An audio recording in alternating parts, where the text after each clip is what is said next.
I, female 26, live in a block of newly built apartments. Everyone moved in a year ago, so we're all getting familiar with our neighbors. There are quite a few families on my landing, and we have a shared courtyard where the kids play in the summer, so we can chat while the kids are playing.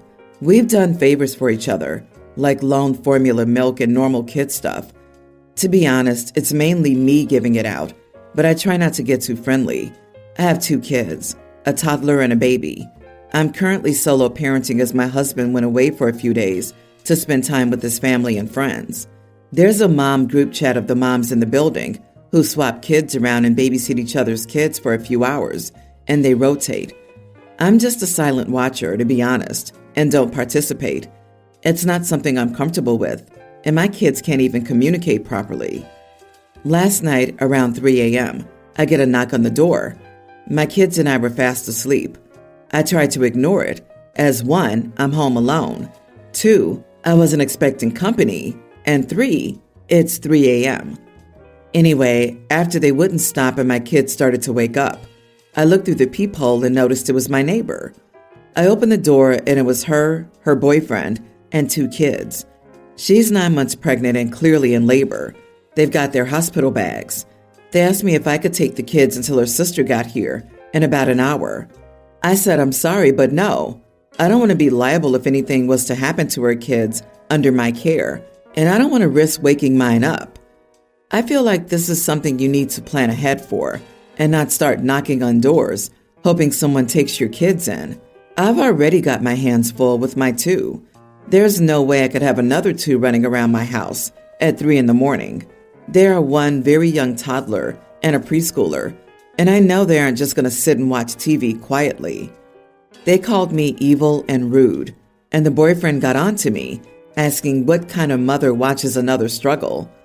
I feel like if my husband was around, he wouldn't speak to me like that.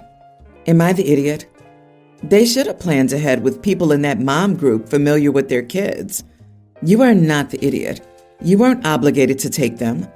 You don't have a relationship beyond acquaintances and never participated in the babysitting swap.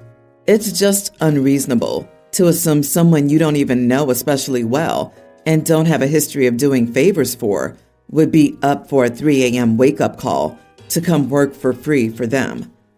Exactly. With the whole mom group, why not bang on their doors till one of them answers? Let's bother the 1 mom who doesn't play kid swap at 3 a.m. Also, the neighbor had her boyfriend right there. He can take the kids for an hour and then join her. How would that not be the first choice? I'd much rather give birth alone, unlikely though in 1 hour, than leave my child with a virtual stranger. Maybe she needed her partner to drive her to the hospital. Maybe she couldn't lift her hospital bag. Maybe she was scared. Maybe she was in pain. You are the idiot, OP. She was in labor. It was an emergency. Her sister would be there in 1 hour. You couldn't keep someone's kids alive and unharmed, probably while they slept on your couch, for 1 freaking hour until help could arrive? It's one thing to be friendly, but not participate in the babysitting rounds. But it's another thing entirely to refuse to help during a freaking emergency. It's not like her emergency was getting unexpected tickets to a concert and the babysitting bailed at the last minute. She was in labor, for God's sake. Don't have any emergencies. Just don't. I promise everyone in the building will hear about this. So don't expect any of them to ever pitch in when it's your turn to have an emergency. And you will have an emergency eventually. It's impossible not to with 2 small children.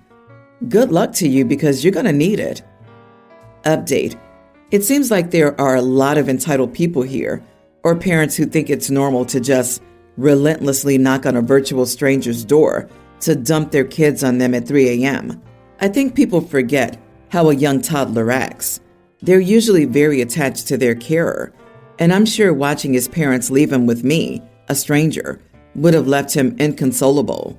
Waking up my 2 kids and having them all 4 awake at 3 a.m. sounds nightmarish.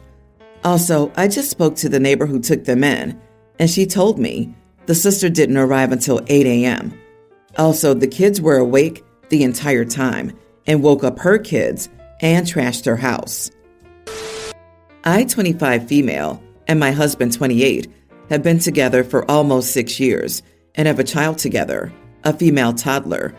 So let's put it straight. I am not a stay-at-home parent, and neither is my husband. He works in law and I work in property. I love my job, and one of my biggest concerns when having children was that I wouldn't be able to continue working. Well, after my daughter was born, I had 6 months of maternity leave, then continued working. I work in an office most of the time, and quite often, my daughter can come with me. This all happened last night when my husband came home from work. It was about 8 p.m., and I was trying to get my daughter to sleep. However, she's currently got bad chickenpox and is not sleeping well at all. My husband came in, and I asked if he could make dinner, as my daughter would not be sleeping for a while, and I didn't have the energy to cook right now. After an hour or so, I came downstairs tired and hungry, hoping that my husband had made dinner so I could just go to bed. Well, he hadn't. He was sitting at the table, saying he was waiting for me to make dinner as he was getting hungry. I told him I just spent an hour and a half looking after our daughter and trying to get her to go to sleep, and he was doing nothing. He responded, "Then what's a wife for if she can't look after you? This house is a mess. Dinner's not made. What do you even do around here?" In a bit more colorful terms. I didn't have the strength or energy to argue with him, so I just went off to bed. But he's calling me the idiot, and his mother's on his side, sending angry messages to me like, "I knew you were never good enough for my son," and "It's the wife's job to look after the babies and house. Stop trying to make him do that." So, am I the idiot? Editing to add, before kids, we didn't live together. We got married when my daughter was 9 months old and moved in together about a month or two before I got pregnant. I used to enjoy cooking, so that was never a big issue, and my apartment was always a mess before and after he moved in. Not the idiot. He's a giant child to go crying to mommy. Let me tell you how a real man should be. I work full-time, more than full-time usually. My wife is a stay-at-home mom with our newborn. I do almost all of the grocery shopping and errands. I do most of the dishes. I do some laundry. I do the fixing of crap around the house. I do a heck of a lot more things. Why? Because that's life. She's busy with crap too. Just because what she does doesn't earn cash, it saves us money. Tell us but to man the heck up. Look, even if you were a stay-at-home mom, your child has chickenpox. He's more than capable of cooking his own dinner. He has a sick child, so he should assist you and take the load off. You've done absolutely nothing wrong. Block your mother-in-law and have a long, hard conversation with your husband about expectations. He doesn't get to sit around and do nothing while you're caring for a sick child. Yeah, does he have a condition which renders him incapable of rational thought? Does he cling to the old-fashioned belief that only women can cook, care for children, and clean? If that's the case, an amputation is in order, the kind where the misogynist spouse is amputated from the marriage. You work inside the home and outside of it too. You're strong. He's weak. You don't need him. If he works in law, he should know that you have a position of strength in this scenario. I wish you well. I recently got 3 foster kids: Diana, a young female teen, Michael, male tween, and Emily, a female preschooler. They're all siblings who were going to be separated, so I got them to avoid that. And I'm planning to adopt them because they're wonderful kids I love very much. Anyway, the issue is with Emily. Emily's a very picky eater, and if her food's not made in a specific way, she will not eat it. For example, her bread needs to be cut very specifically. I've tried to cut it the way she wants, but she never eats what I make because she says I'm doing it wrong. She will eat what Diana makes, though, even though I can swear Diana's bread and mine look exactly the same. We've tried tricking her, me cutting the bread and pretending Diana cut it, but she can't be fooled. This is just one example. She's picky with so many more things. Yesterday I had my friends over for dinner, so I called Diana and asked her if she could please help me prepare Emily's food because Diana knows her best. She agreed and started helping me. My friends asked me if Diana's always responsible for feeding Emily. I told her that yes, Diana helps me with this a lot. She then called me an idiot and accused me of parentifying Diana, saying it's my job to feed my kid, not her job. Am I really the idiot? Not the idiot. I detest when phrases like this become buzzwords online. They diminish the potency of the actual act while making it so much easier for folks to roll their eyes and dismiss it when they hear it. Your friend needs to get offline and go touch grass. Asking your foster daughter to help you with her little sister's specific food needs is not parentifying, especially since it seems from the info we have here, Diana is willing to help. Parentifying her would be you sitting back and having a glass of wine with your friend while Diana feeds, bathes, dresses, cooks dinner, cleans up after dinner, gets her siblings to and from school, and is essentially their primary caregiver in your place. This, so much this. I do think it can be expected of a young teen to help out with some family duties. My 13-year-old occasionally makes his siblings sandwiches, etc. That doesn't mean he's parentified. It just means he helps out now and then. Children have chores. Some of these might mean helping out with younger siblings. I've been with my fiance for 7 years now, and I have 2 sons from a previous relationship. They are a tween and a pre-tween. Their father stopped taking them in 2020 for reasons unknown, and around maybe a year ago, this started happening. My fiance overrules me. A few times I've told the boys they can do something or have something, like one of my personal snacks, and he'll overrule me. If the boys say, "Mom said I could," he has said about 3 times now, "Well, I said no." I ended up sitting down and communicating that I was 100% not okay with this. It led to a fight about 6 or so months ago, and things got better after that. However, 2 days ago, I told my oldest that he didn't need snow pants on when he went outside because he wasn't playing in the snow. He was just waiting for his friend's mom to pick him up. So we were all just standing outside. My fiance told him to put his snow pants on because he briefly stepped in the snow to grab a stick. My son said, "Mom told me I didn't need my snow pants on." And my fiance then said, "Well, let's add to that and go get your snow pants on. You're going to need them anyways to hang outside with your friend, so just go get them on now," with an attitude. As soon as my son was walking off, he said, "I was just listening to my mother." He absolutely had an attitude about it because he was right. I told him he didn't need them. So I told my fiance, I just told him he didn't need his snow pants. My fiance ignored me. He acknowledged what I said but didn't respond. About a minute later, he followed my son back into the house under the guise of getting a cigarette. My son comes out and tells me he just followed me in there to tell me if I ever talk to him like that again, then I'll be grounded. After he left, I pulled my fiance aside and told him that I couldn't trust him around my kids anymore. His following my son inside to corner him with the "don't speak to me like that or you'll be grounded" talk doesn't sit well with me, especially where he was told multiple times that I was the one who told him he didn't need his snow pants regardless, so he should have backed off after realizing that I already made that decision, but instead acted like he needed that control and had the final say. He's basically saying that I'm being ridiculous. He's been around for 7 years, and he's never done anything that would warrant me not trusting him around my kids. I should see that he's just being a parent. He's texting, saying it wasn't a big deal, that he wanted my son to put his snow pants on, and that I've been known to overreact, so he isn't surprised. Am I overreacting? Because a part of me is uncomfortable with this whole interaction and him feeling like he can overrule me at all. It feels very controlling.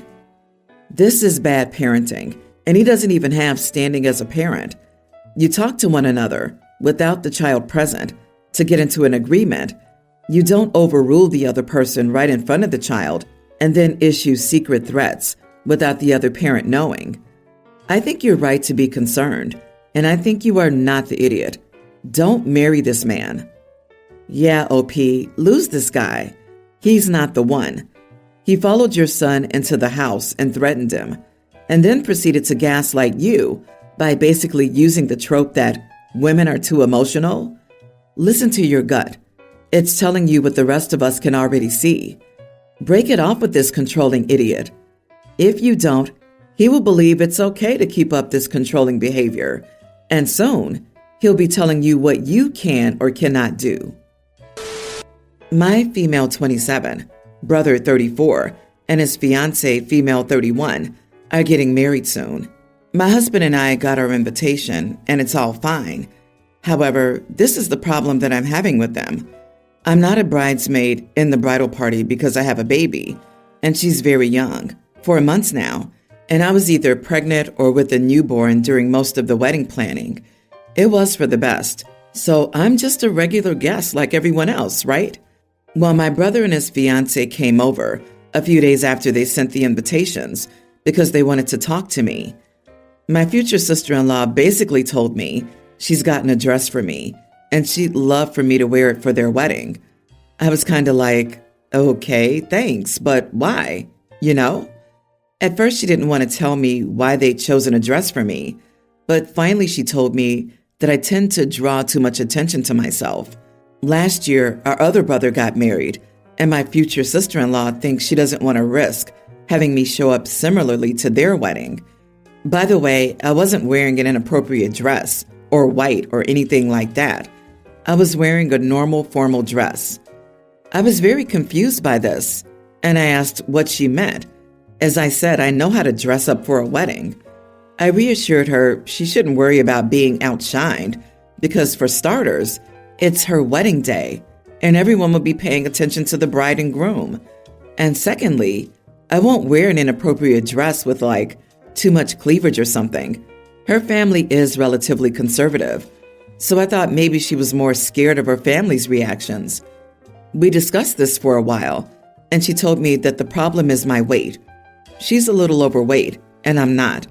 I've always had problems gaining weight, even while pregnant, so she feels insecure, and that's why she wants me to wear a dress that would cover me completely. This is where I think I might be the idiot. I told her that her insecurities were not my problem, and that asking me to wear a dress because I'm skinnier than her was weird. She told me that since she knew I'd have this reaction, because supposedly I always want to be the focus of attention, she also said that my life has always been easier, and it's not fair that I want to steal her wedding day as well. I asked her if she was doing this with every other woman who was skinnier attending the wedding, and she said no. So I told her that's a crappy move. We argued, and then my husband and brother got in between us, so they argued as well, and we finally kicked them out, but not before I told them to enjoy their day because I wasn't attending the wedding, for which they accused me of being a drama queen and wanting to embarrass them by not going. Well, I'm calmer now, but this has caused quite a fight in our family as well. I admit that I was so tired and stressed that day because my baby had been sick all the prior day and night. Am I the idiot? Edit. She actually had the dress with her since she intended for me to try it on. It is hideous, not my style at all. It's like something Queen Elizabeth II would wear. Not the idiot, and I agree with your decision not to attend the wedding. Sister-in-law can give any explanation she wants for why you're not there. Still, I would definitely answer honestly if anyone asked why you didn't attend. I'm sorry, but I didn't make the weight requirement for this event. She was over the top obnoxious. I feel sorry for her soon-to-be husband. If the situation had been reversed and you'd been asking her to wear something specific because of her weight, you would have been accused of fat shaming.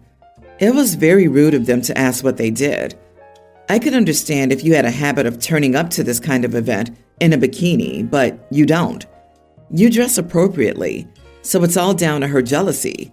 If Meghan Markle can deal with having the queen and the future queen at her wedding, your sister-in-law can deal with having you there.